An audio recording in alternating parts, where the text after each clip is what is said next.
Own music.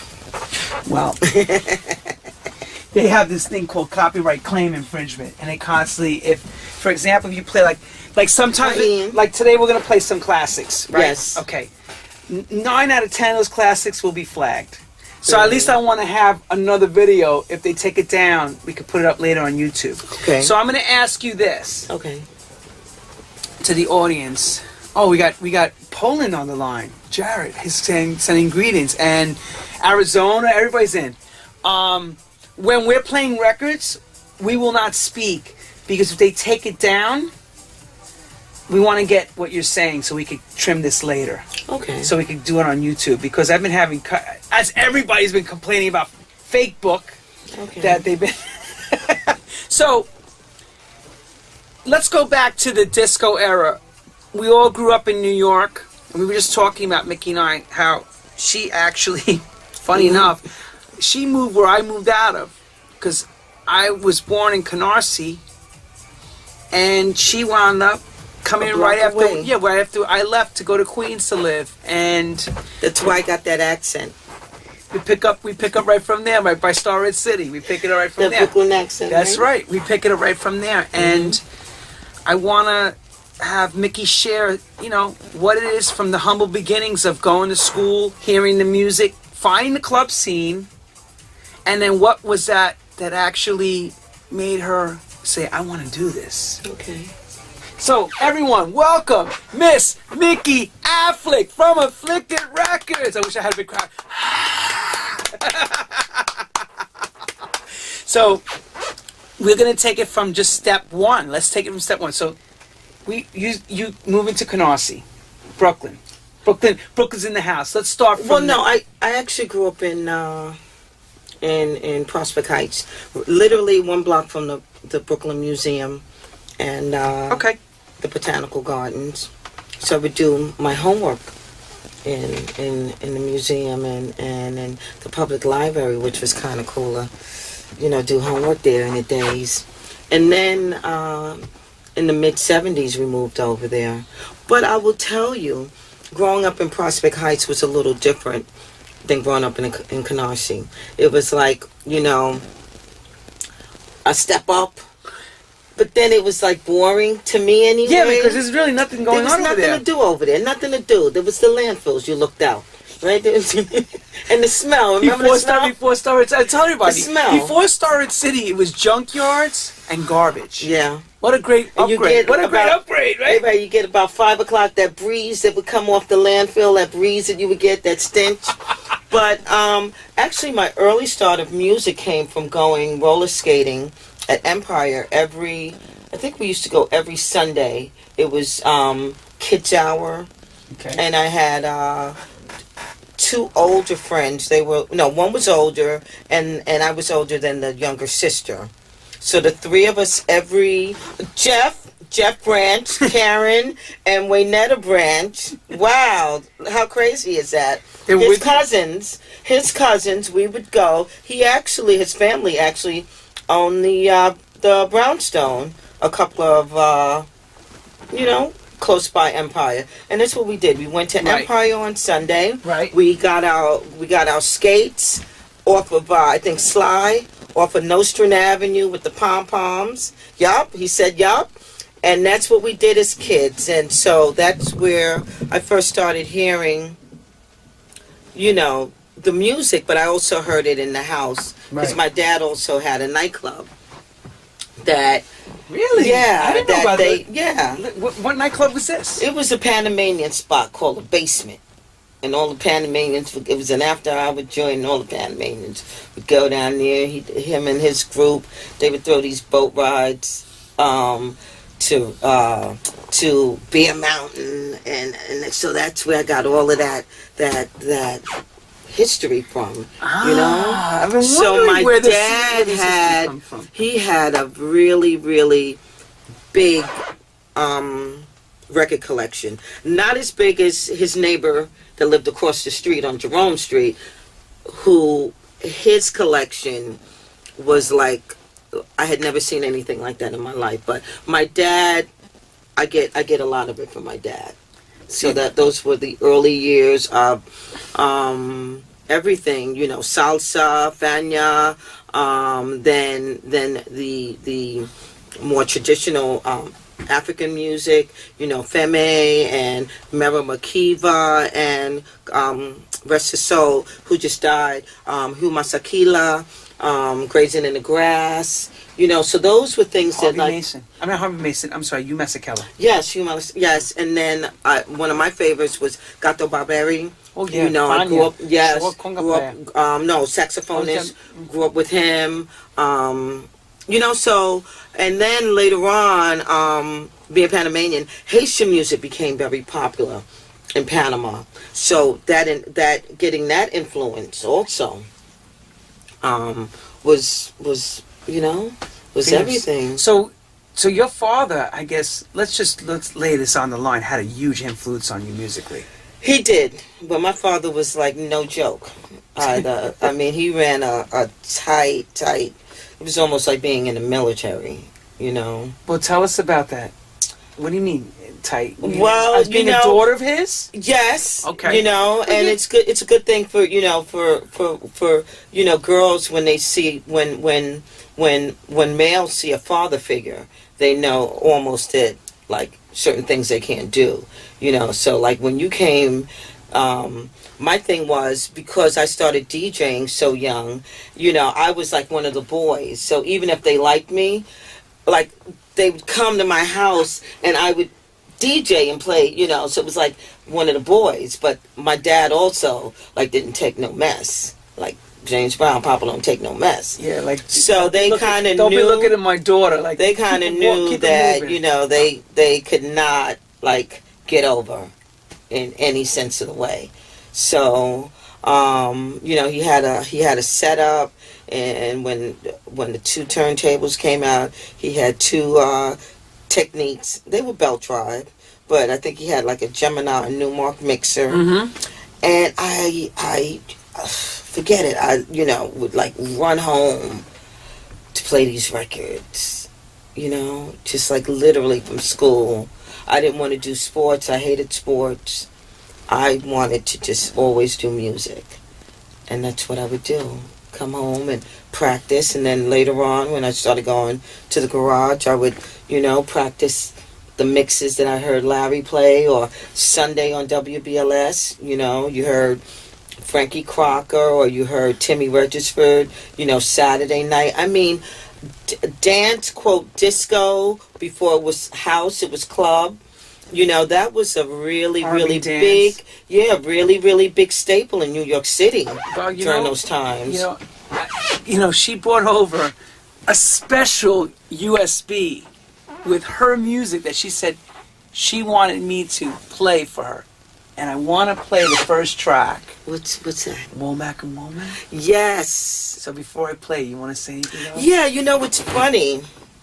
Tell us about that song. I was there the night that Larry broke that. It was a Saturday night. And I won't say who, but it was a group of us. We were on the floor. You won't say who? No, because, you know, some people now, whatever, you know. Yeah, of course. Life is different and, you know, so it's always best to just, you know, not name names or things like that. I respect everyone's privacy. But we were on the floor, and when people talk about the garage, they only talk about like all the great stuff. But there were times when literally you wanted to take your shoe off and like throw it at the booth, you know, and like what's going on up there, you know? So this one night, it was good, and then Larry comes on with this song. And we all stop and we all like look up, like, what is this? Right? And the thing about Larry, when he played something that he was breaking and feeling it, you knew that was going to be the record for the night. And so by the third time, hit it. You're slow, Lenny. That's not me. So you're on the floor and you're getting your stinking, and then this comes on, and we're like, what do we do? We slow dance? Like, right, what do we do? What do we do, right? So we're like, let me smoke a cigarette, you know? All right, what's going on, Larry? and then it starts to pick up a little bit, and so we're like doing a two-step. Half the floor clears out. We go like get normal right, we go get the punch, right? Go get some punch. Go get a little water. We come back. The coffee wasn't out yet. That's right. It's a little early yet. Yeah, it was a little early for the coffee. And so the song starts to pick up, right? And like Larry now is like, you know, you always knew when Larry was on because the music went from here in volume to here. You know why? They had that switch. Had a limiter. Yeah, they had the switch. He'd pop it out, and all of a sudden the whole system went. Zuki would become like a beast. Yeah. So, you know, the song comes on, and so like, all right. So right here, it starts doing something, right? And he's letting you know, like, this is going to be the record for the night. Yeah, and that's right? exactly. And that's so that's and you're going how like it's this. going. You're still going. I'm not getting it yet. I don't get it yet. Right. I don't get it. By the third time he played this, we knew the words. That was the impact. So fast forward now, I'm an electrician, and I have. This is before, you know, the USBs and Bluetooth. USBs, is vinyl era. No, I'm talking about being an electrician. Oh, okay. I'm moving forward, right? So I got my boombox, and they knew me at work as Mickey Disco. Like 2 things you didn't do: you didn't turn down my music, and don't play with her records, and don't touch my boombox, right? You could hear that thing from forget it, right? So I had a partner, Medea, and every day. This was our song. He'd say, Mick, put my shit on. And me and this guy would do literally a week's work. See, it's building up, right? It goes to the part. Yes. We would do a week's work in one day, because this was the warm-up song. Come on, right? Here we go. All right, come on. So now this is where the room goes crazy now, right here.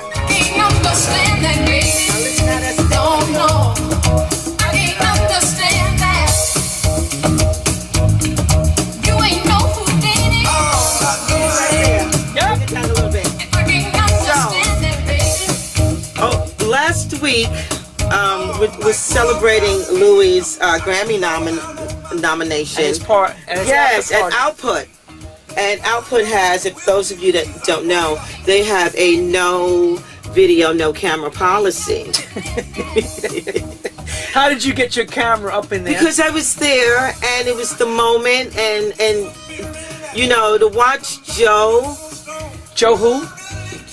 Joe Corsell. Gotta tell people because people don't know. Yes, to watch DJ Joe Corsell from Body and Soul in his element with the crossover or the and he was literally having an out of body experience. He, you know, to watch him, but to just be right there, and it was like I was having a flashback, thinking like, wow, I was there when this song, you know, was first broke, thinking about work. Just, it was like my whole life had just like literally kind of flashed. That's what music does, right? Music puts right?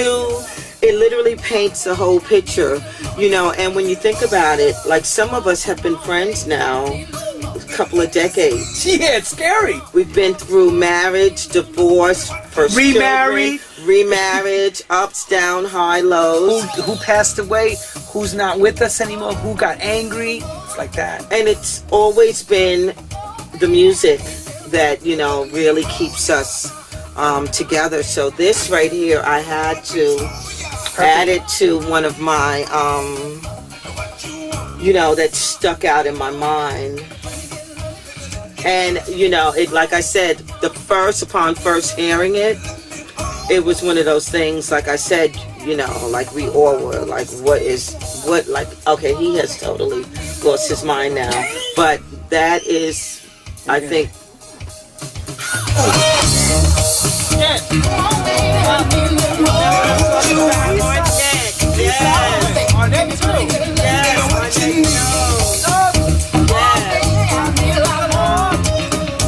I think that was before.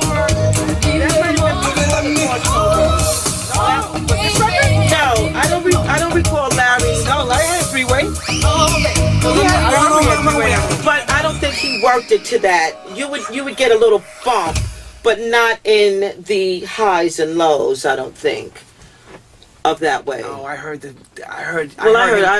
him sheen that system out where it was just bullets. I mean, I literally danced out of my clothes one night. 2 songs I have on there that I literally danced out of my clothes. And I remember my friend kept trying to put my clothes. I have body, so, you know, I literally danced out of my clothes. Yes. Fierceness. Yes. That's the kind of nights that it was like there, right? So, you know, what's funny, right? She went digging now. People. No, I don't really have to dig. No, well, let's put it over here. Yeah, I don't really have to dig. I'm one of those people that I don't like a lot of change. Like, I've had the same cell phone number for like 20 years when it was, you know, $3 a minute. Oh, yeah. Right? I've had the same, I lived in the, well, same house now, 20 years prior to that. Donnie and I, 7 years. So I haven't really moved a lot of places. So you're a person that doesn't like change. Not really. I like That's comfort. kind of clear. That's kind of clear. I'm a comfort. She just clearly said she does not like change. So what does that mean in music for you? Because music is constantly evolving and changing. I change with that. Sometimes it's good, sometimes it's not good. In changing with my sound, because I think I definitely have a sound, but when I change too much, I don't think people know that it's me. So I still try to keep certain elements. When Larry Levan was at his peak, it was not genred music. No. It was a night, and they would call it garage music. Because I remember going to Vinyl Mania on Friday nights, and all the DJs, like Bruce Forrest, Timmy, all right, go to Powerline. Oh, Double Journey? Yes, the sax mix, and I'll tell you about that. He said, okay, this was one of the songs that I danced out of my clothes. She got naked to this record. I didn't know I remember I had on a pair of Daisy Dukes. Oh, I always wore boots. And I had on dance skin. Those were real big, right? Mm-hmm. So it wasn't too much to dance out of, but for whatever reason.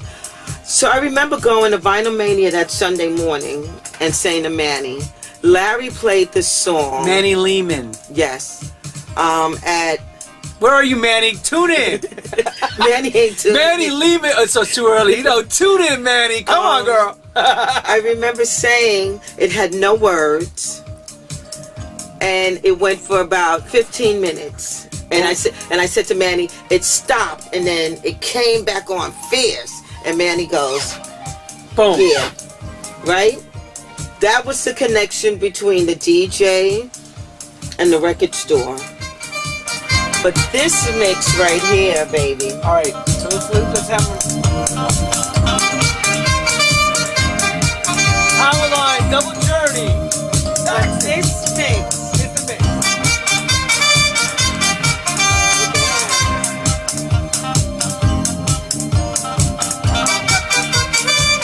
What's up, Jimmy? Yes, Ray.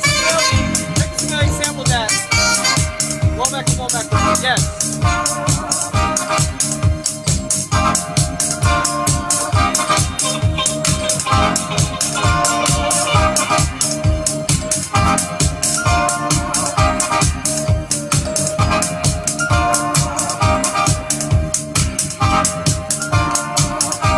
No, you should turn me out.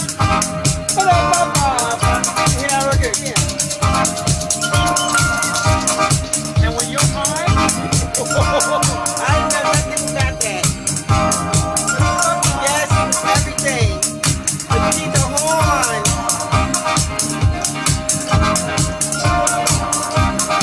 Antonio, what's up? David Shaw. Are you sharing this, David Shaw? Make sure you share this. Right here. Yeah. Grandpa mixed this. Grandpa mixed this. That version is a promo. It was a white label promo and a gold label promo. That's a gold label promo. The horn, baby. The horn.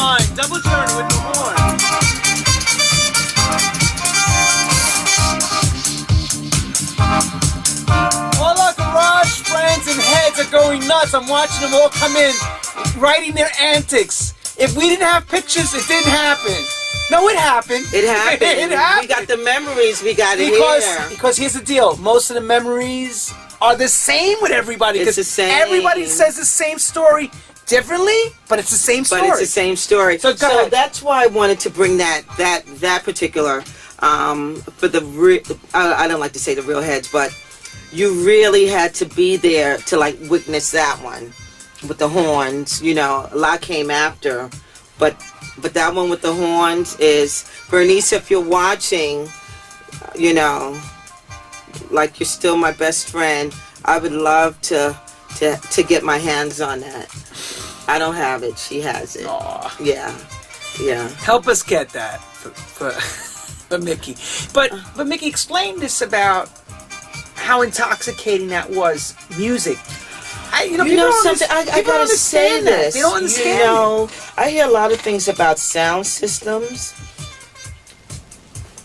but I can only speak for myself. Only one other place puts the music a lot louder, but it didn't have the same impact. And loud doesn't always mean better. Well, right? Nowadays it does. Loud is better, right? No, but when I tell you, I would feel that music in places that. So where was it? So where was it louder for you? You said now this place is louder. Where was this? Twilo was loud. Oh yeah. Twilo was like out of your mind loud. Like ears bleed loud. I had never heard music at that volume. What was that system? Phazon system? Steve Dash, yeah. That was I was gonna say Phil Smith and Steve Dash. Now that was the loudest. But it didn't have the impact. It didn't have the impact. Like the garage, you felt it in your bones. Like you literally the thrust, right? The thrust. And as a woman, explain that feeling. Please explain that feeling. As a woman, yes, honey, if you didn't have no man or nothing, you go there on a Saturday night and just sit across from the speaker and entertain yourself. He's making love to you. Yes. You know, smoke a cigarette after. You know, that's how intense. You really truly worked out. You were worked out in more ways than one. Larry Levan, yes, working in the more ladies. Ways than one. He probably didn't even realize that. I told him that. What did he say to you? He laughed. He was like, "Thing, come on, Mr. Thing, you're too much. Just too much, thing." You know, but one thing I loved with him, he wasn't. He had his way. He did have his way, but he was loyal. And when I say loyal, he was the type of person, like I remember one night, I said, Larry, I need to hear some Sylvester. I bought it. And he said, then go there. He would always call me Thing. Thing. Go there and get Sylvester. And I was like, I'm in the booth, you know, but I'm actually like turning this wheel of fortune. And the way that he had it, everything was like in order. And I wanted to hear over and over. And, you know, it was like, boom. You know what I mean? Or he would say, you know, if I saw him, I said, Larry, you turned it, you know, last week or whatever. He was like, did I? You know, he still had that quality about him. The humbleness, right? Yes, it wasn't like, oh, you know. So he had that, and he also had sort of like an unsureness, if you could say that. But I guess that's also the humbleness of him. But you got to understand, he was at an apex, like, he could do no wrong. The best club, the best sound, the best people to play for in New York. As far as I'm concerned. Yeah, he had the best crowd. Come on, there is nobody. Yeah. You know, I had Kenny Carpenter on last week, and he would say it. New York would boo you if you were horrible. Yes. Now, selfies, take a picture. They're not paying attention to music. Back then, they knew everything, every mix. You left the club and you were able to tell someone what the DJ played in the order of which they played it. That's how in tune you were. Could we go over and over? Just a little bit, but no. Can we go to the Smokey Robinson? Sure. Okay, but could we just like kind of go? Could we take it to the 4 minute, 4 minute and 30? 4 minutes? Just before that. Is that 4? Yeah, just about. Okay. Okay, so this right here.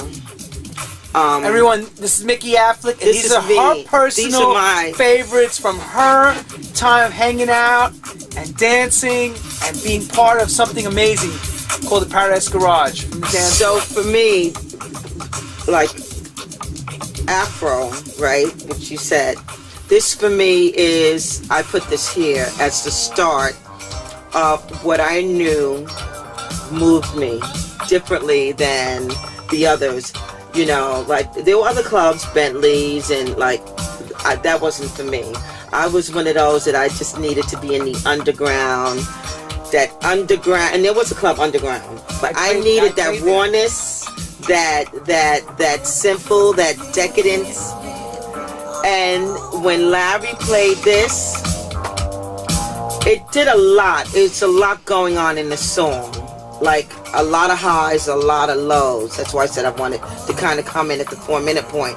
But when this comes in, at the point that it comes in, like literally, you know, the floor was, it was a floating floor. And the floor would actually bounce. So just imagine like 1,000 people and the floor going like this. And when you get, this is one thing that I try to explain to people. Now, when the Paradise Garage was built, it's a parking garage. So you can imagine there's a tremendous amount of concrete for the structure to hold weights of trucks where the garage dance floor would be.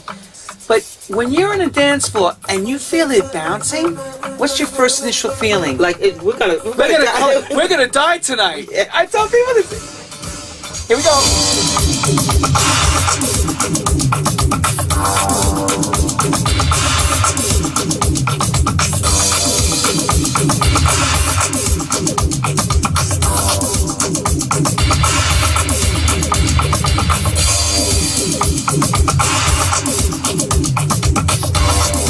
Education, everybody. Education time. Grandpa classic.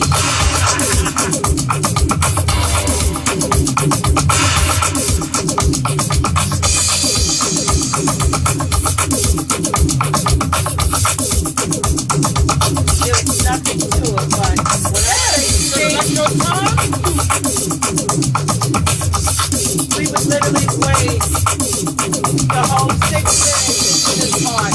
And this would get loose for like 20 minutes. Yeah, he worked it for like, all right? Yeah.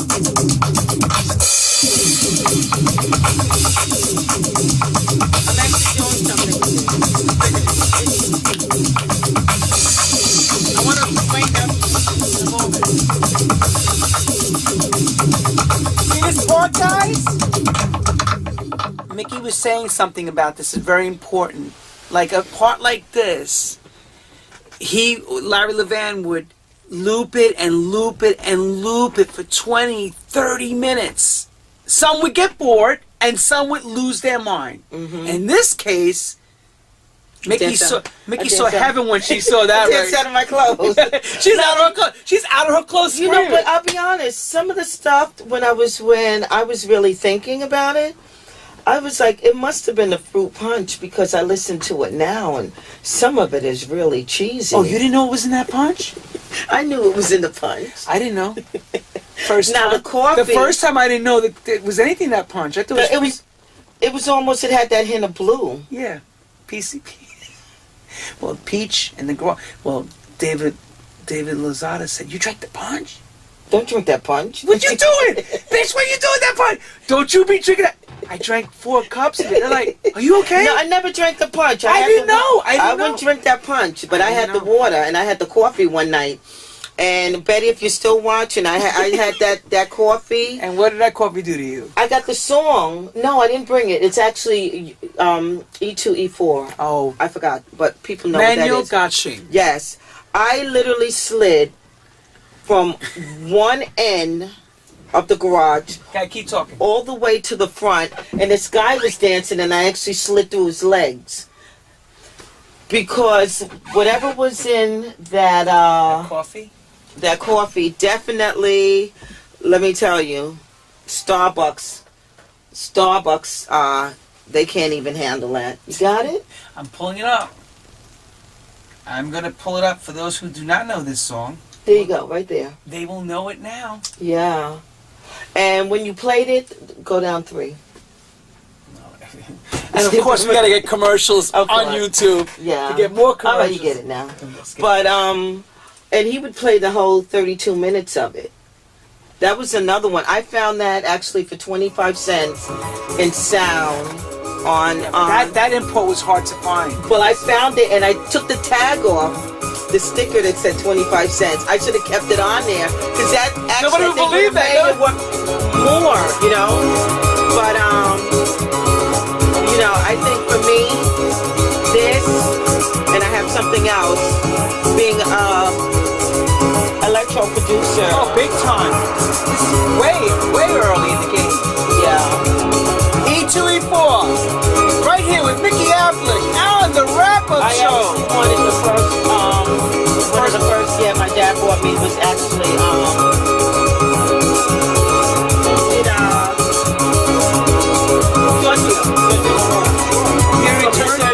I still have it big. My dad gave it to me.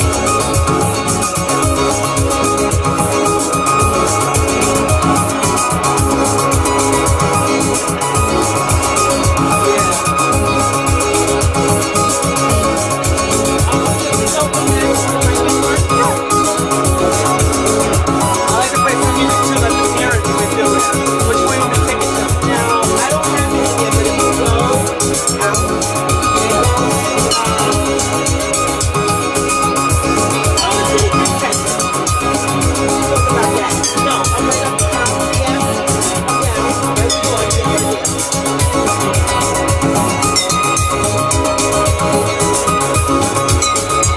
So moving forward, Miss Mikki says we're going to take it to now because she wants to explain the beginnings and how it's now interluding into today.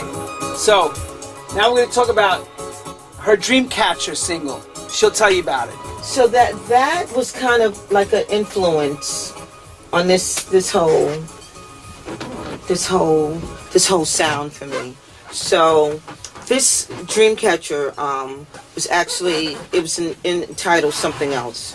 I won't say the name, but it was entitled something else, and it was actually at one of the lowest points of my life.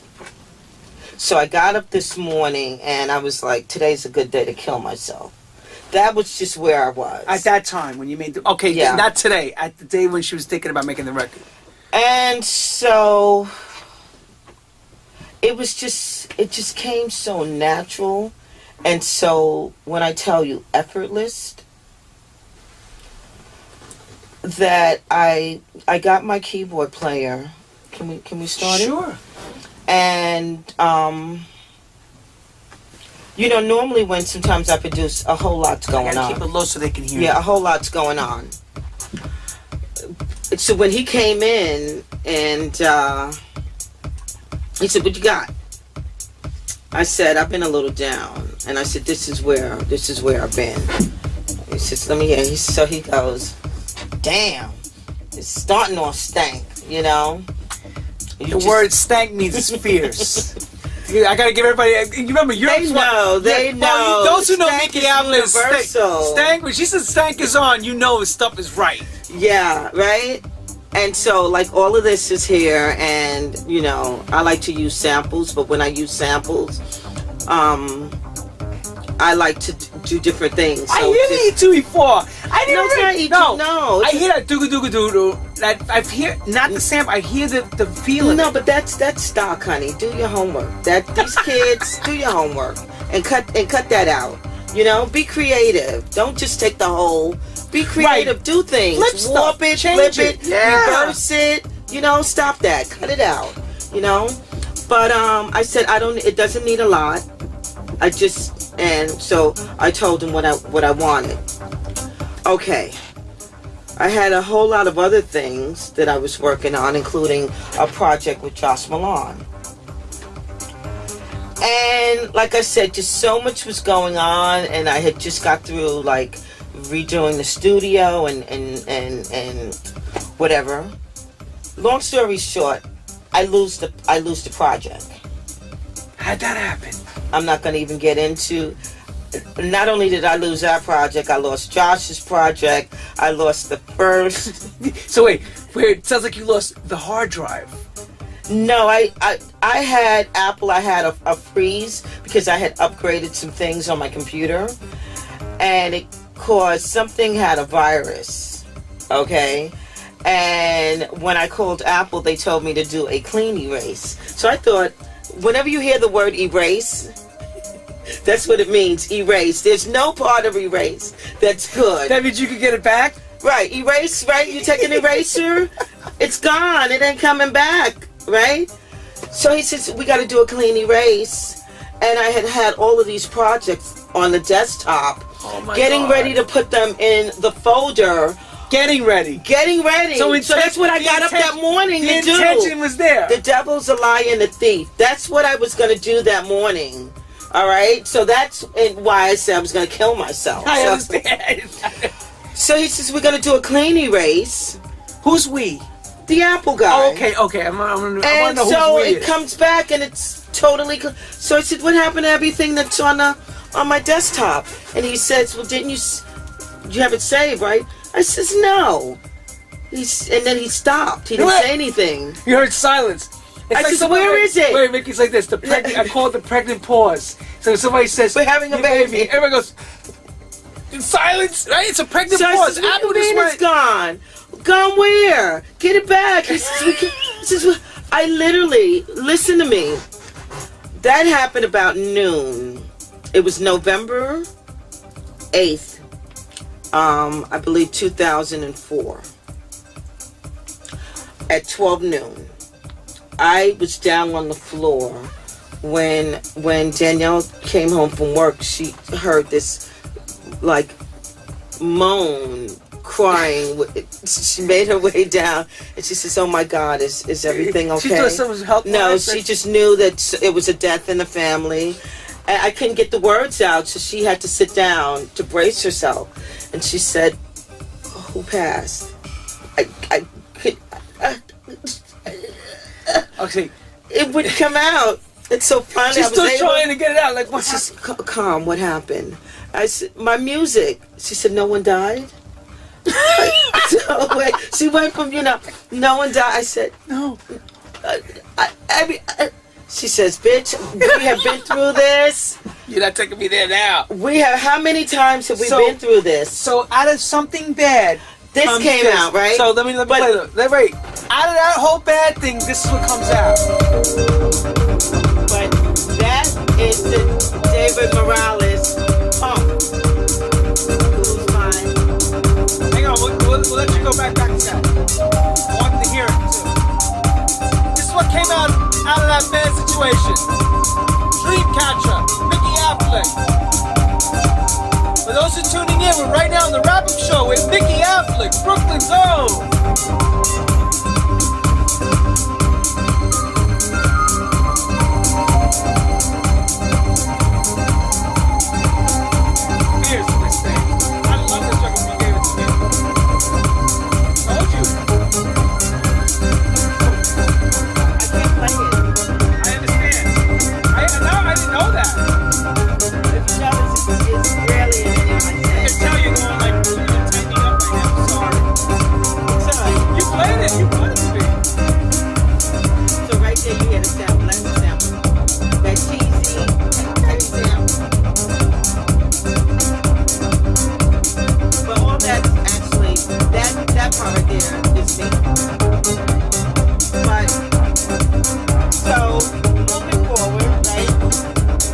Can't play this circuit. Tell them you can't play.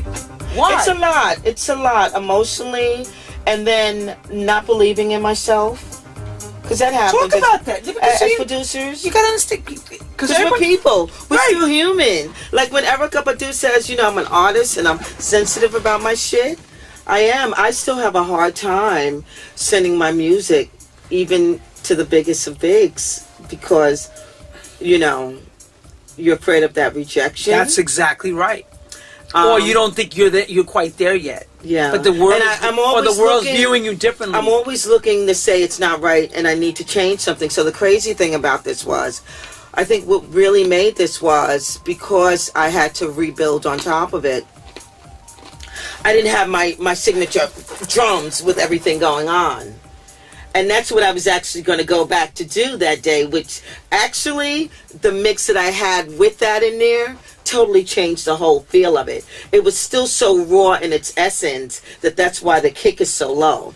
So move forward. I said, you know what? It's time for me to, get this out. You know, I had some trauma, even with this, with it. And so I just gave out a few promos, and Little Ray being one of them. Oh, he's a great DJ too. Yeah, Little Ray, so, are you there? I gotta reach out. Come on, Little Ray, where are you? Give Little Ray a shout out, and I have to give Tomas a shout out. Tomas Cologne. Yeah, Little Ray went on Facebook and he was like, Mikki Afflick has this track, man, and I'm putting every DJ on blast who's not supporting this, Timmy. And when I remember that I saw that when he started naming the names, he put everybody. He was like, "You so and so, this one. If you ain't playing this," and I was like, "Wow, okay." So just before that, Ian was an early supporter. Ian Friday, and so I put it on on Track Source, and it got lost. And you know what? You can't... Track Source is... And this is what I have to explain to people. Track Source is just a digital outlet for you as the artist and you as the producer, label owner. You have to do the legwork to push your music. Okay, pause. Old school. It's like walking in Tower Records. Right. And there's thousands and thousands of vinyls. And no one's pushing it, so you don't know to go look. You have to do your legwork. You can't get mad and say, "Oh, whatever," right? Yeah, but they don't understand that. They don't. It got lost. You know, you got 1,000, 5,000 what records coming out, releases a week. So Shazam says 120,000. Whatever. What makes yours more special than the next guy? It got lost. All right, but you know what I knew? At that point, I went from being a non-believer to a believer because I said to myself, this is too good to get lost. And so I pulled it, and when I pulled it, the next day, it was the Christmas party, and I didn't know that Louis Vega was going to play it. I hear this thing and I'm like, hanging out in Cielo, right? Give us the picture. You go to Cielo. I'm at this Wednesday night, Christmas. And Louis got the Santa hat on, and it's the annual Christmas party. And I hear this thing, and I'm like, wait. Wow, that sounds like me. And I'm, looking for my phone, and I'm able to, get this video. And Louis goes, "Come on, Mikki." And I hear someone go, "Yo, that shit is hot." And the crowd, that's why I say, kind of have this thing where I said, and when this came on, the crowd went wild. When I tell you I walked through the crowd, try to grab some footage of this, I was like in shock. But the dancers were dancing. They were literally dancing out of their clothes. Right. And that tells it all. That tells it all. And I said, I got something here. And so that I posted the video, social media. And when I tell you, every DJ who's anyone from the local bar to playing from Queens to Tokyo, from Queens to Tokyo, was inboxing me like, I gotta get a copy. I gotta get a copy of this. And I said, you know what? I gave out like the first 3, and then I said, hold it. I gotta put. Whoa, stop. I need some dough, man. I need some cash. Mama need bread, you know. I got a baby. The baby was just born. Papa got a brand new bag. Yeah, you know. Right, you know. So anyway, I put it on Bandcamp. I knew nothing about Bandcamp, but I put it on Bandcamp, and like all day. Wait a second.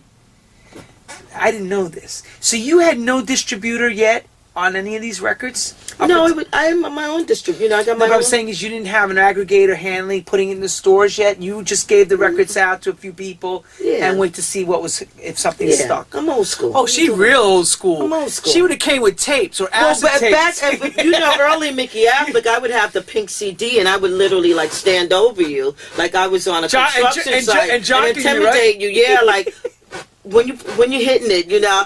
I kind of had to soften that up.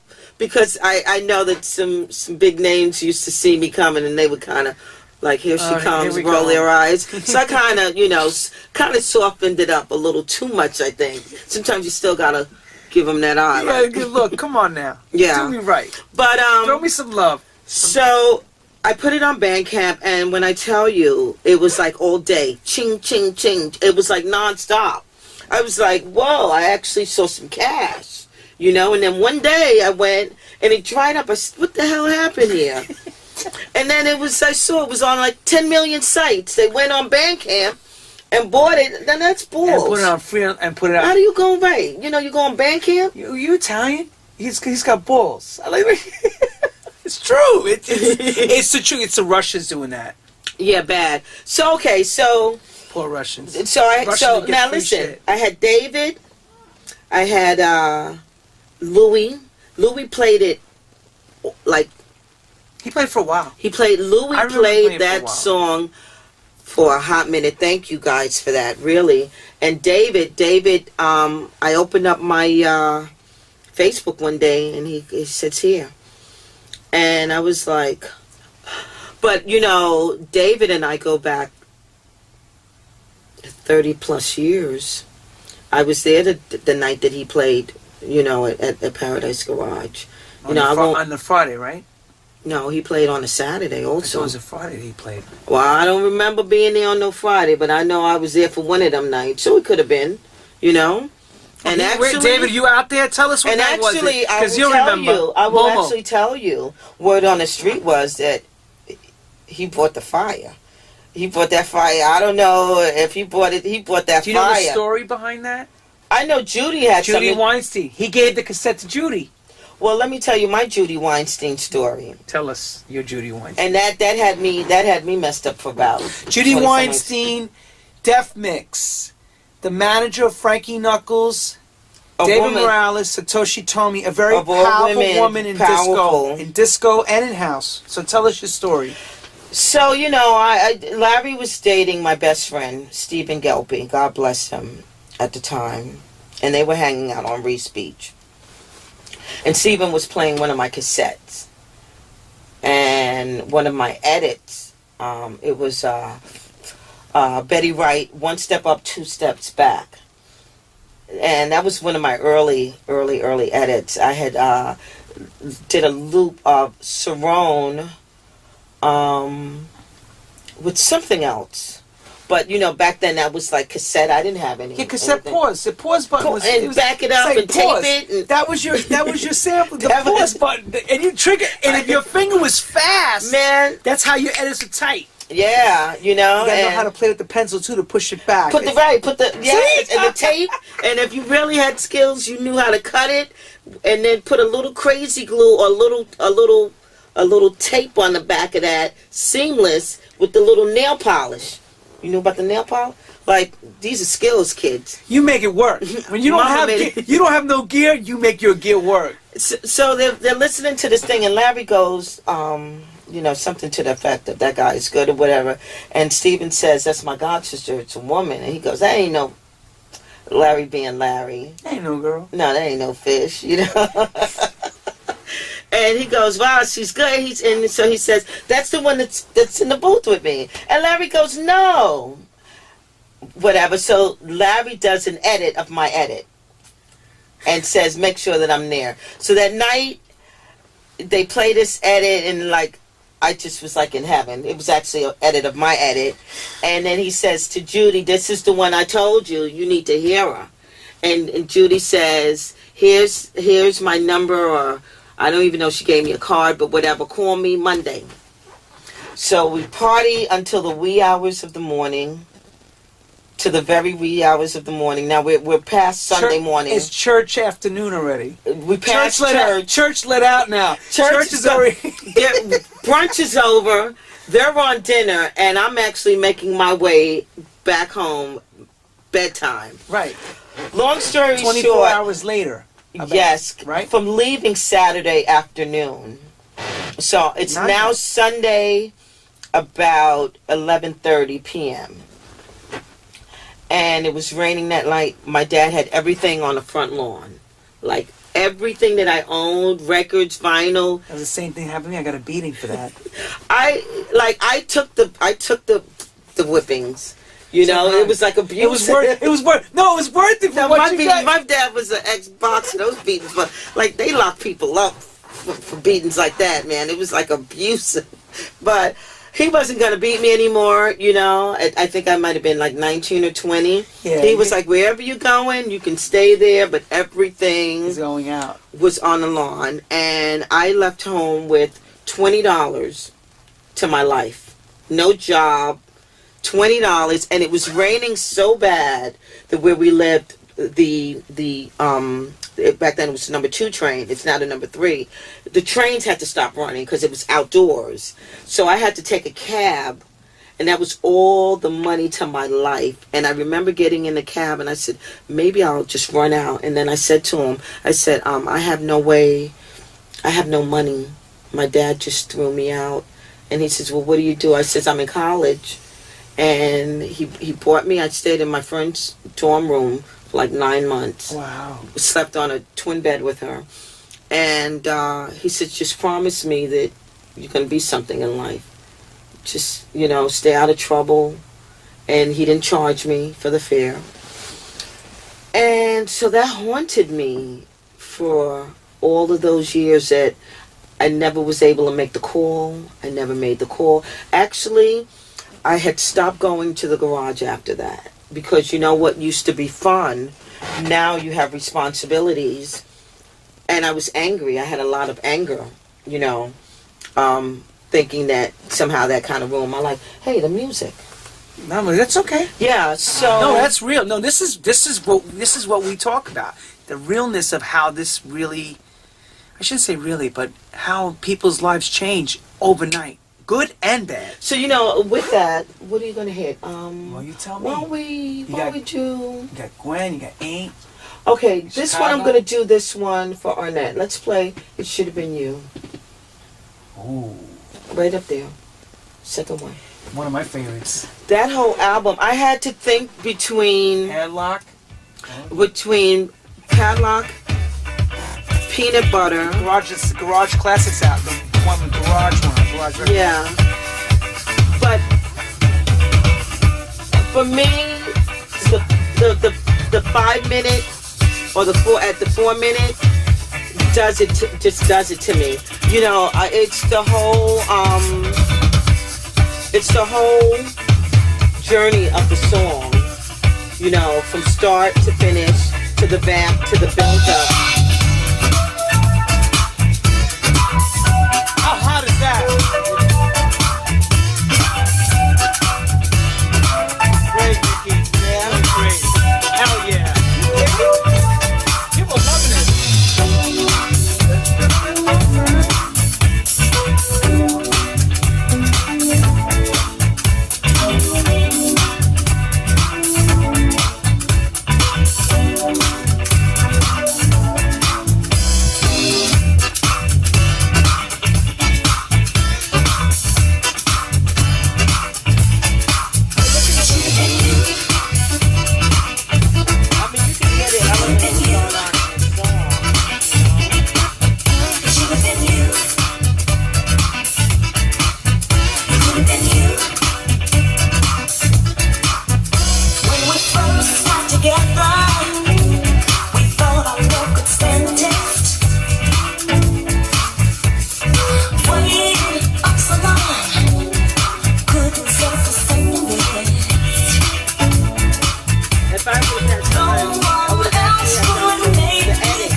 Angel, what's up? Everybody's coming in.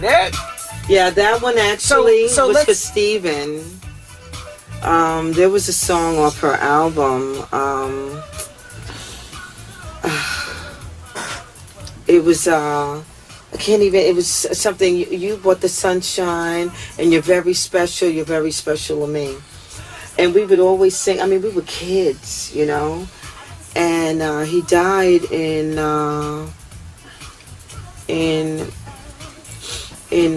89, just shy of his 25th birthday. And you know, it was a time where so many people, you know, AIDS was rampant, and we lost a lot of friends. So many, you know, music industry, and not even just music industry, just people, friends of ours. Yeah, that were a little too hard. And I think about consequences, but that's another story. That's a whole nother, you know, like I always say, God doesn't, you know, illness and sickness, you don't go on the shelf and buy it, so. No, it's just something that happens. Yeah. But I want to go back to that, you know, we're all like so, have this thing in our chest that we need to be like rock hard all the time. And it's nice to hear, you know, someone like yourself say, no, I came home, my shit was on the street. Like everything I own with $20. And where do I begin from there? So like, where do you begin? So you went to, you lived 9 months with your friend at the college, at the dorm room. So let's take us from that point. She became my girlfriend. Girlfriend. She became my girlfriend. So you lived there, and you. But I'm going to tell you something. Tell me. Maybe if circumstances were different, it was just too fast.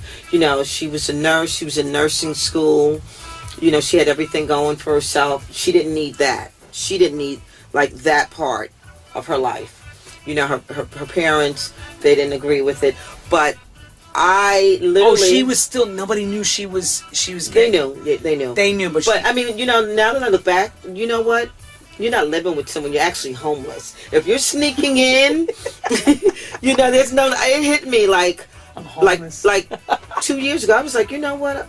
I was homeless. You know, if your name is not on a lease, and you're not getting mail there, and you're sneaking somewhere, honey, you are homeless. There's no nice way of putting it. But wait a second. You're not this age. You're looking at it from a perspective this age, honey. You're homeless. I was sneaking in with a backpack. I had got myself, you know, I have a degree in graphic arts. I had landed a pretty good job with Xerox at the time.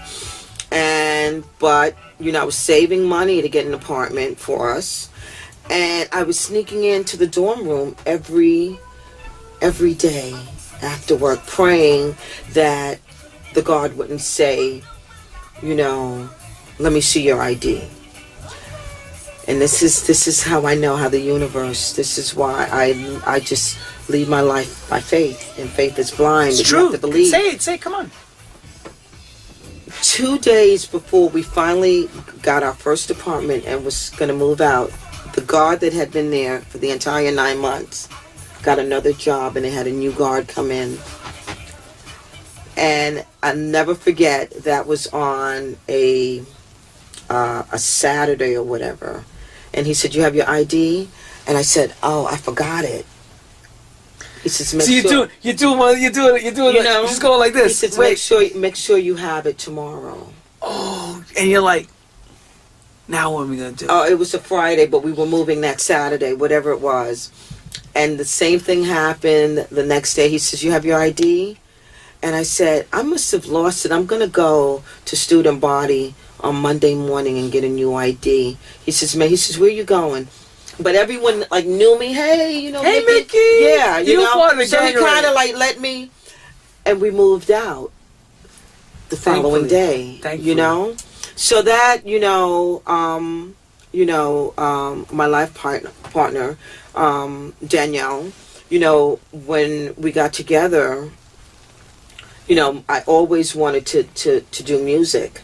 She was previously with a former DJ and, you know, drummer and someone whose life was organized chaos. And she said, you know, I really like you, but in order for this relationship to work.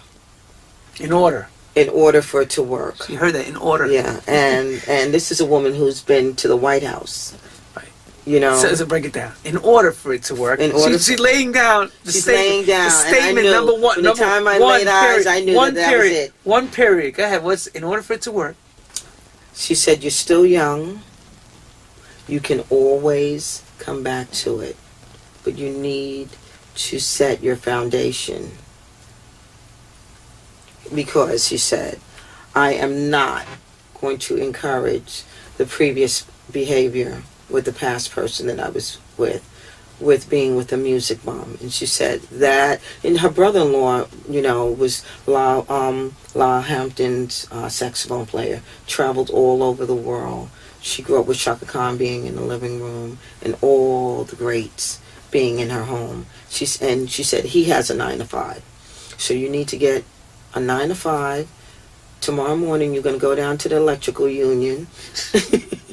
And you're going to become an electrician. You're like, what? I don't want to become an electrician. I was like, tomorrow morning I'm going down and I'm going to become an electrician, you know?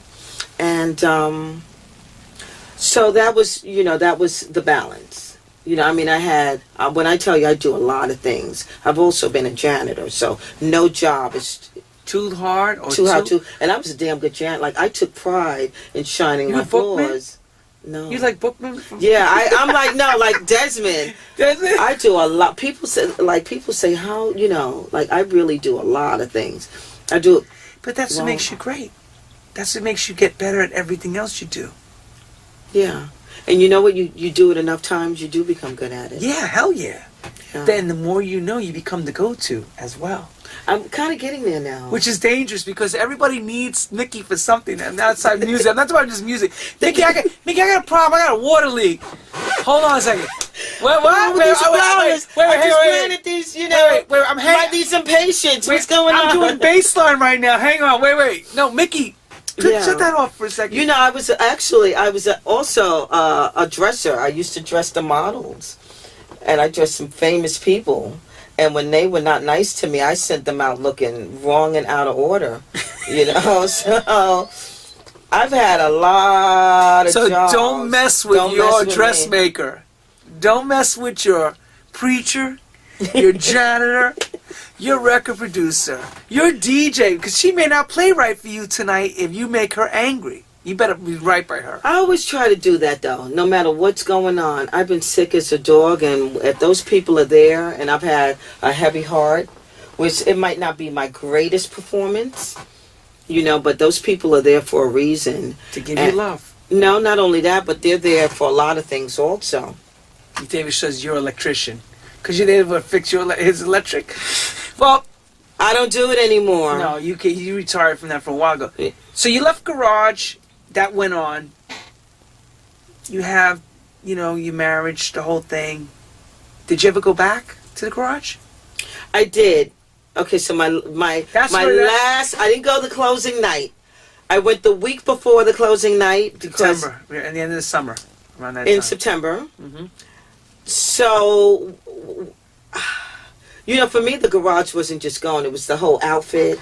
It was getting ready. It was like getting my outfit from, like, this was planned from Tuesday.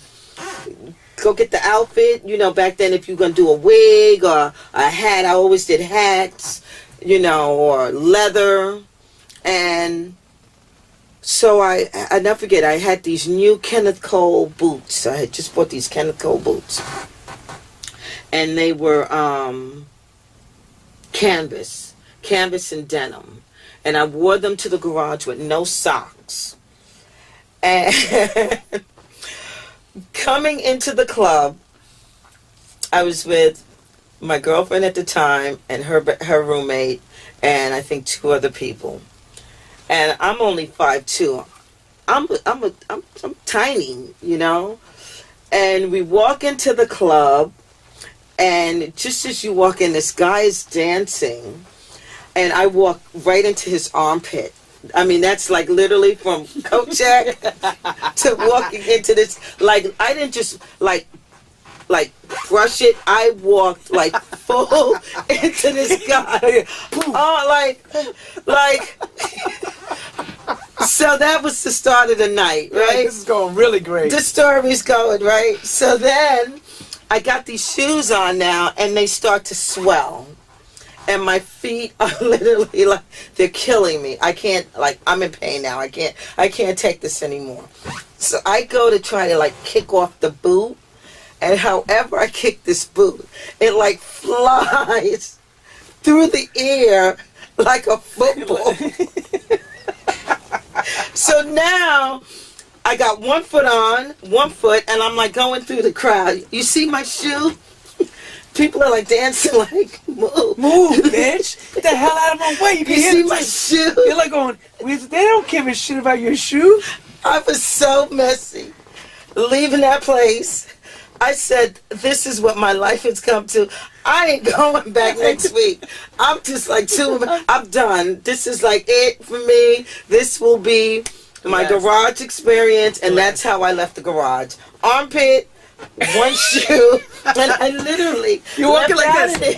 You're walking like that. Because someone must have, I don't know, danced on it, stepped on it. At the end of that, it went to the garbage. So let's go to, I think I want to hear, well, we'll close with, we got to play Street Player. We'll play that, but we got Peach Boys. Oh, God, no, let's go to, okay, play that one. Okay, now for everyone, it was Don't Make Me Wait. Of course. For me, who's this one? It was, and like I said, once again, it must have been the punch or the coffee. Because how I got... Poor thing's got one shoe on at the club.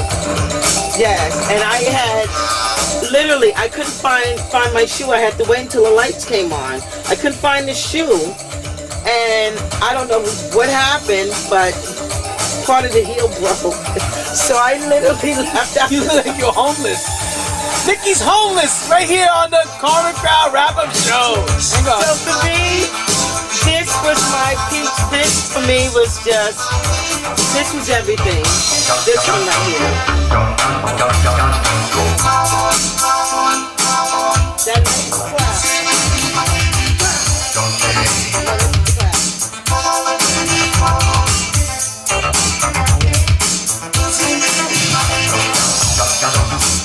Lady Rock.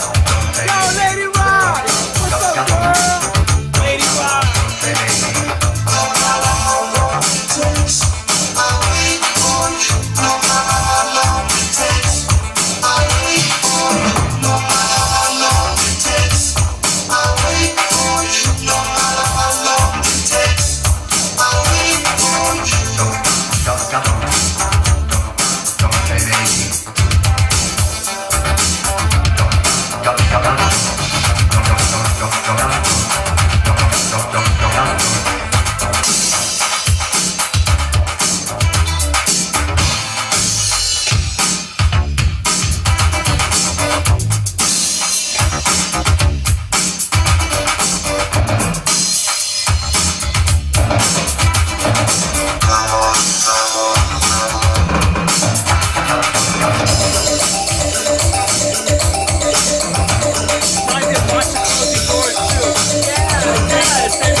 need to write some questions too. I see you asking what you know all about this. We know a lot about it, but hit us up with some questions that Mikki may need to answer myself.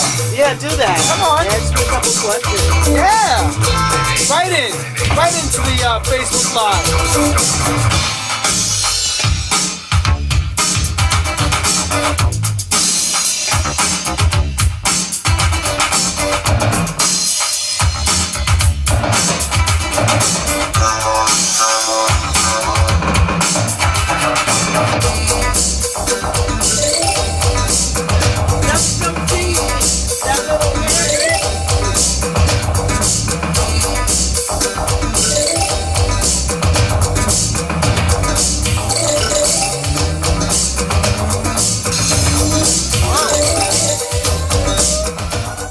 Manuel Inaro from Europe says, what do you think, dearest Mikki, about WMC this year? Not happening. WMC is always happening. You got the weather, you know. Come down, enjoy it. No, but there's no WMC. I know. No when Vegas stops going, then it will be officially over. Okay? All right, so there you go. It's still going to go on as planned. The week of the 20th, right? Wherever it is, it'll go on as usual.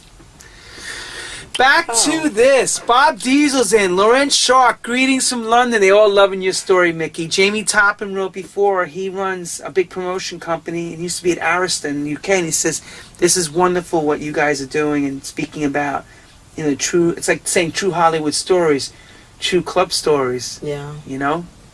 You know, I have a story that I went to visit someone who I met from Facebook who's ill in a hospital.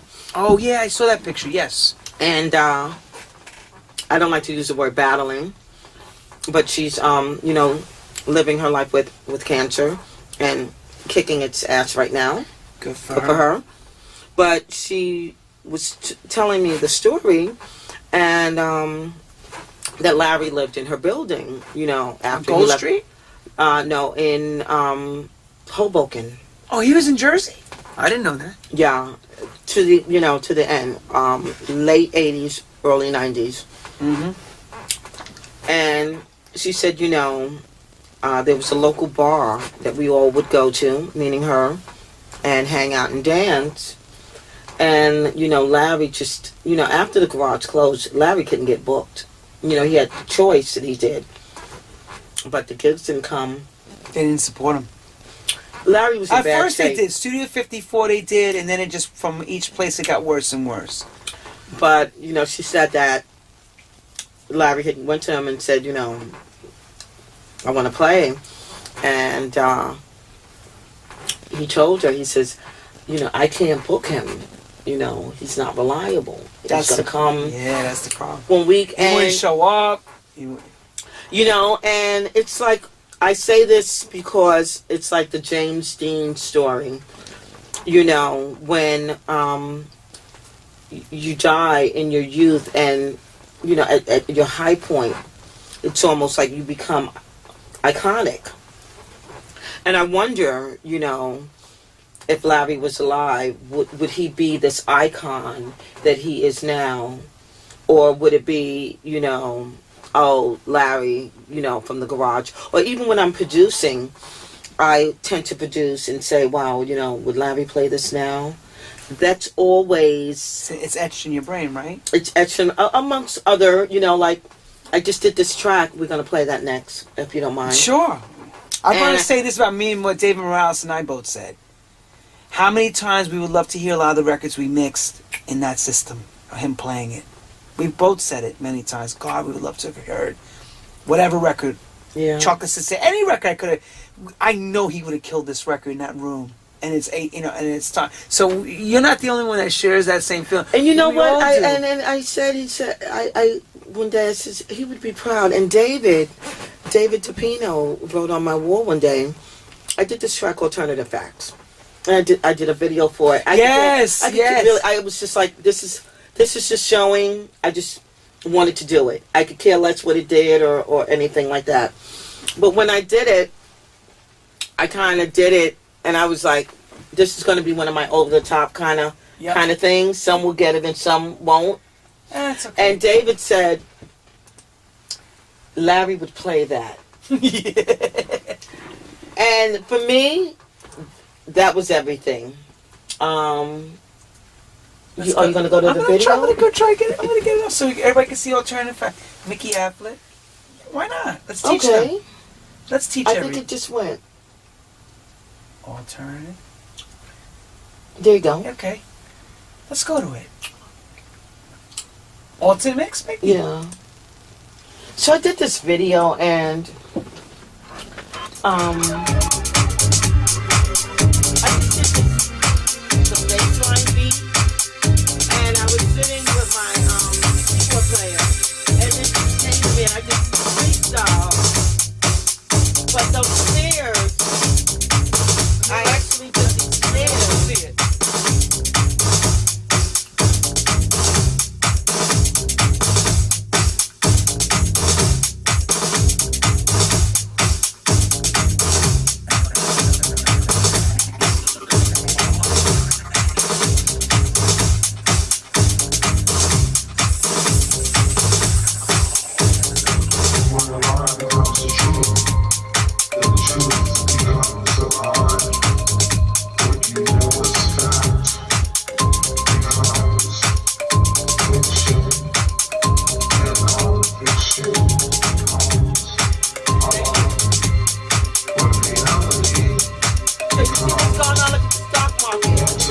This happened yesterday. It dropped 1,500 points.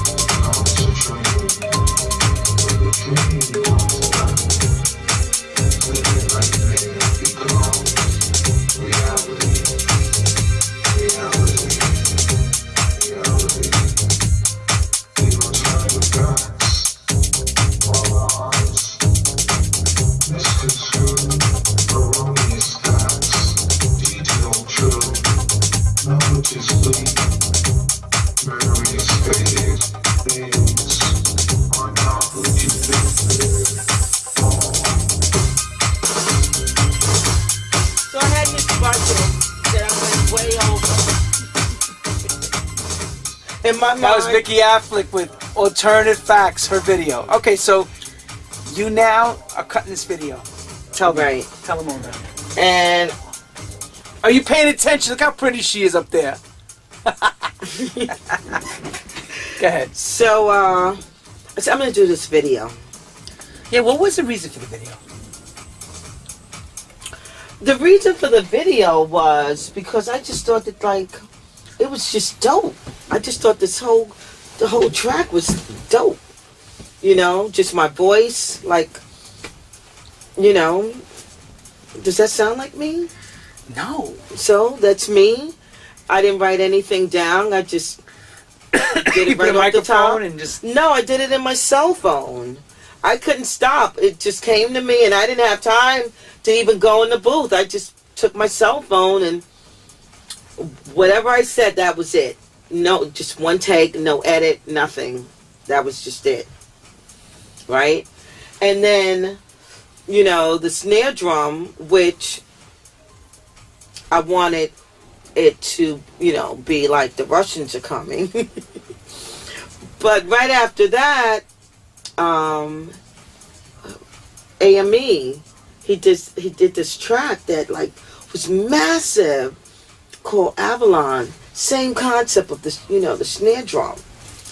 So I just, for me personally, as a producer, that's when I started knowing that I'm comfortable in my skin and not caring about what you do need a sense of to care about what your public thinks. But I was so comfortable with me that I was like, I'm going to do this. I'm going to do the video. Who gets it, gets it. Who doesn't, does it. And so what? I don't care. Like, I don't care about any chart. I don't care about any placement. None of that matters. When I'm gone, someone will go back, it's a piece of work, and they'll look and they'll go, wow, who was this woman, right? And they'll see that, you know, coming back, you know, I came back in like either 39 or 40, you know, playing beat the clock here, you know, and so it's all right. You know, it's time very ages. no, You know, we're finding a lot of people older now in this game. Yeah, but you know, it's a little harder. It is, you know, it is a little harder. Oh, I know. I'm not gonna say it's not easy. And I gotta give a shout out to you know, Calvin and Kimberly and oh, I gotta play Haven't You Been Funked Enough? Oh yes. Okay. Gotta play that. Oh, gotta play that. This is I think. Haven't you been funked enough? And I gotta.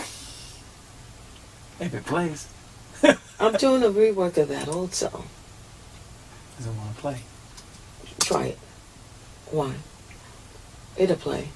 Sometime today. So tell us about your rework. All right, let's go to. All right, it's not playing. I don't know. What happened? I don't know. Maybe she went to sleep.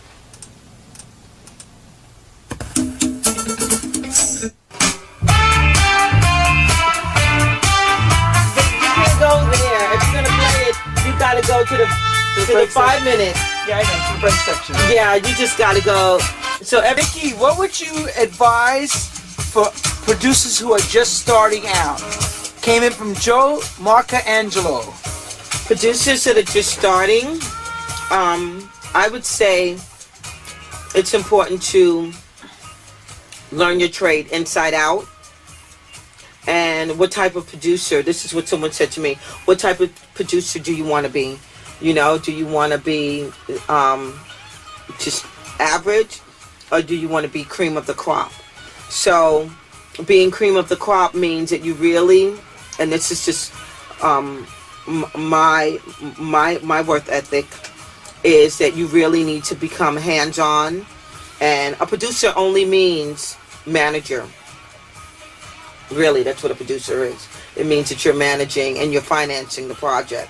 Now, if you're a musician, if you are an artist, so all of those things, you know, you can incorporate into your production. But I would say, you know every aspect about what it is that you're doing. So if you're actually, you know, producing that record, and if you have a musician, a drummer, a singer, be hands-on. I'm not one for, you know, oh, send me this part or you get the part. You know, you're in Albuquerque. Oshkosh Bagaj. Right, and the singer is in Czechoslovakia, and they send you the part, and so you put it, you don't know what key it's in, you know, and I hear some of these things, and I'm like, your drums are not in pitch with these vocals. I don't think people even have an idea that the harmonics, it does make a difference. So you need to kind of, you know, learn your craft with that. Even, you know, with some of the bass lines and the keys that are over these songs, they are just not in key. They sound great. Yeah, and if you're dancing, you don't really, you know, you're not, oh, this is out of keys. I mean, unless it's really, really that bad. But just know your craft. That's what any job. If you want to be an electrician, know the basics, know what you're doing, because you don't want to put anybody's place on fire. Right. Same with the record. Don't be going into a studio not understanding anything what you're doing, or trying to do something where you have you didn't ask questions, somebody didn't help show you something. And then on YouTube, there's so many instructional videos. When I started, there was no YouTube. There was nothing. We used to have to get the videos. Remember, you had to order the videos. Not 8-track, thank God, but the VHS. Yeah. That's real. Beta. I get the 8-track. Oh my God! She got her 8-track out. Like grandma here. I'm not that old, but no. Boom, boom, boom. But you know, I would get these videos, and I would sit, and then when the CDs came out, rewind and go back, rewind and go back. I went to production school, you know. And I you know, this has been a long road. It seems like it's overnight. That's exactly right. The story I've been at this since I'm 12 years old. The story of Whitney Houston. So we're going to play my first edit. Before I say that, we're going to play her first edit, but here's always the story you hear. Oh, Mikki's an overnight sensation. Mikki, how many years did it take you to get to that one night when it changed? I don't even think I'm there yet. She's still work in progress. I'm still work in progress. It hasn't been there I yet. always joke about this. I say, I'm in training. I'm still on my apprenticeship mode. That's decades later. Sure. Yes. Because you know what? Here's the deal. And things are always changing. And you're never, the day that you think that you're not learning and you're not growing, heaven must be missing an angel. Oh my God, one of my favorites. So, here we go. Yes. So Paris. This is your place. No? Yeah. So this is the first Saturday night. Not only, okay, you heard it first. Pepe and I have a project that's coming out in the summer. You heard it first. Mikki Afflick and Pepe Citarella. Yes. Back to this.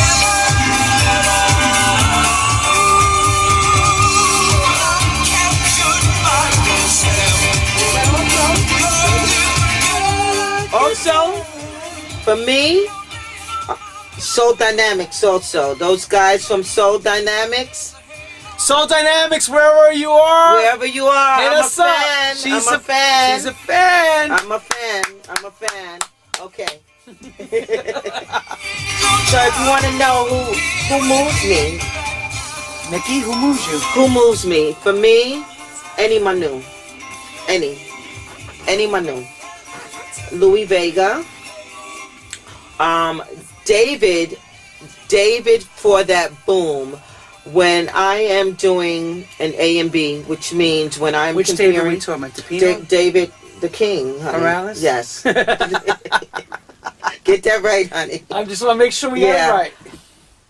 David the King Morales. Just that sound when you need that thump in that that foot in that ass. David. I like also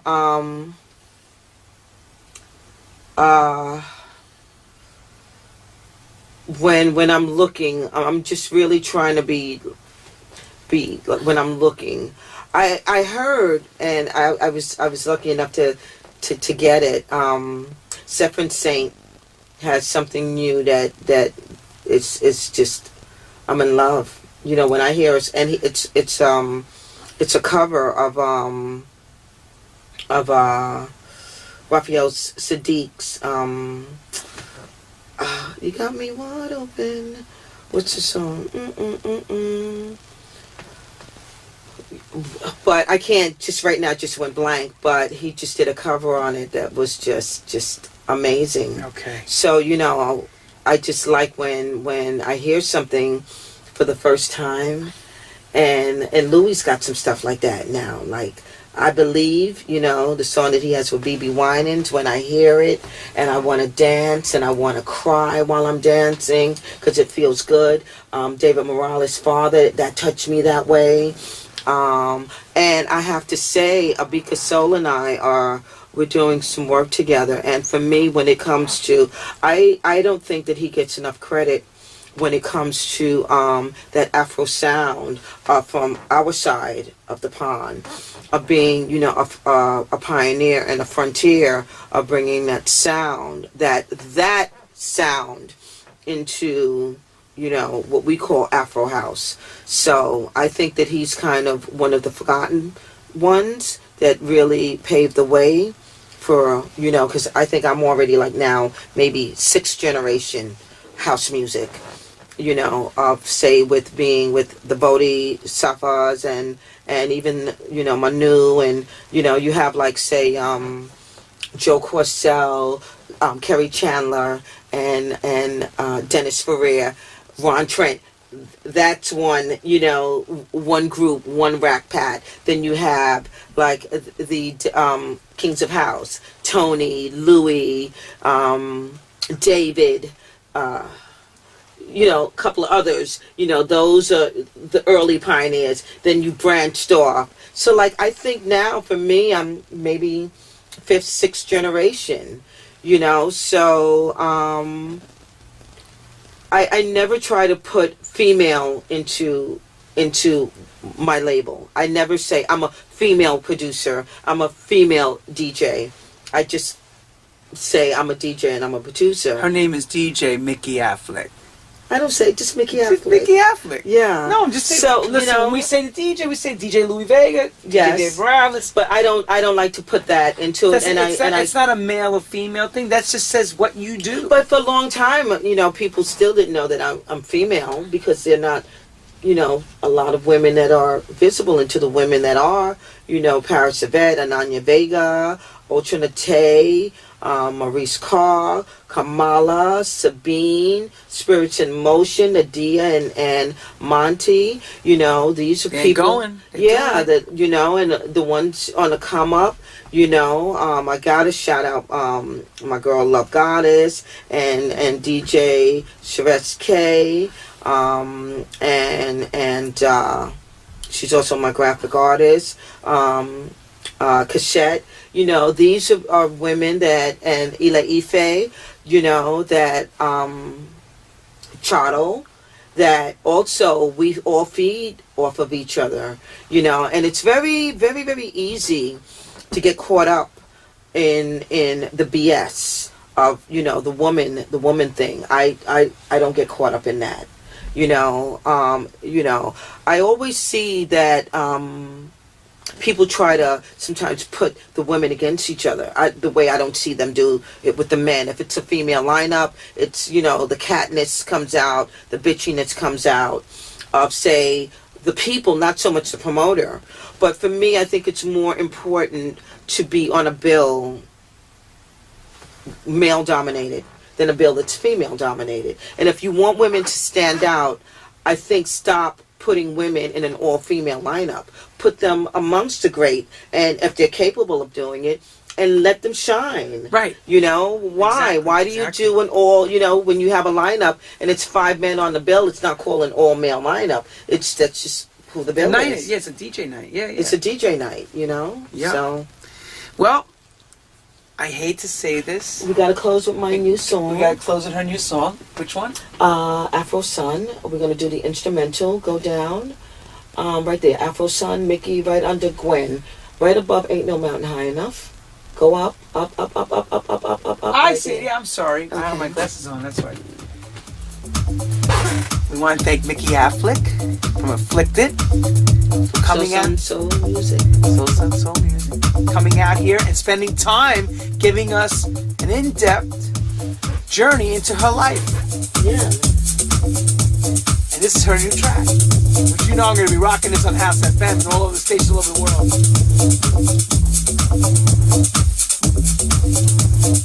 Thank you. You know what that is, right? Oh, yeah.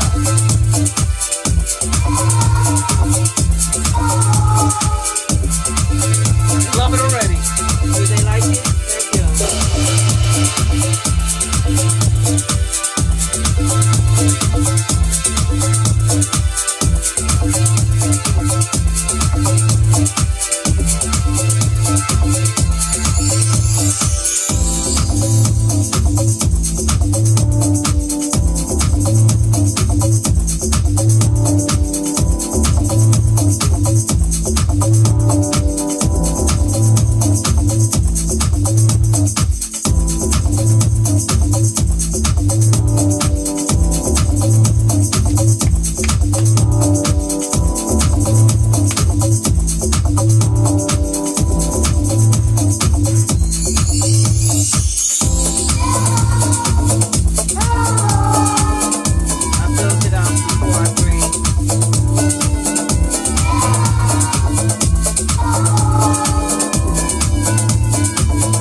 Children of the sun, lifting, creating, growing, knowing, hearing them percussions, the soul sound. Heartbeat moving, uplifting into the Afro sun. We, children of the divine, it is our heart that is the light of the world. Dance, children of the sun, cause in the beginning was love and we remembered sacred sounds, the breath of life, Afro sun, keeper of secrets, Afro sun, mother of wisdom, Afro sun, teacher of miracles, Afro sun, creator of life, Afro sun, you be, I be, we be the Afro sun, live free in the Afro sun, be free in the Afro sun, in the Afro sun, in the Afro sun. Make sure you pick up this record. Support our local and international superstar artists. And I want to humbly thank Mikki Afflick. We love you, we love you, we love you, we love you, we love you, we love you, we love you. I can't say enough about how much we love you. And the whole world loves you. We saw so many people, you know, writing in and from people from the garage. Do you like this look? Yep. I'm going to be changing up. I'm going to soften up for 2018. Keep you out there guessing. I also want to mention that next week we also have another guy that you know, DJ Rocco from France. I love Rocco. Rocco's going to be coming in live on Skype because he's in France, and we're going to be talking. Rocco Rendao. I broke one of his early songs in New York back in 2009. Rocco's really talented. He's he's got actually he's got that song that came out in 2010 that's out again. And also, I will be doing a live House FM show coming from the studio on February 20th. I'm also playing at Crystal Palace in London for Digital Soul on Saturday, February 16th. I'm putting it up, share that. And Mikki's got a lot of information. You can check out Mikki's Facebook site. I'm looking for management, so if anyone's out there that's serious, that can handle her. They need to be able to handle her. I'm not a I'm a teddy bear, but I'm no pushover. See what I'm saying? So, what I just say? You need to handle her. Yeah. Keep her in control. And I'm also looking for someone seriously to help me out with the label because I do everything. I'm putting together a nice little team of graphic artists, and you know, I have a mastering person, but someone that really I can entrust. So if you got those skills, hit Mikki Afflick up because she's looking for a great team. Yeah, and send me, hit me up and send me your resume, your details and stuff, details and things. Thank you guys, I love you, and thank you for your support. All the DJs, all the dancers. All the producers, and just anyone that's ever bought, played, free download, anything. Mikki Afflick. I want to say something to everybody there and here as well. Because of you, there is no us. Always. And just to give you an idea, this show hit about 30,000 people around the world and growing because of what we do. Oh, great. To the spirit of dance music, the love, the realness. It's all about that. It's not always, we're in a club drinking and everybody's happy. No, it's about real life stuff, what goes on behind all this. So, Mikki Afflick, Lenny Fontana, thank you very much for tuning in and spending your afternoon or evening, wherever you are in the world with us. Have a great week. We'll see you next week. Thank you.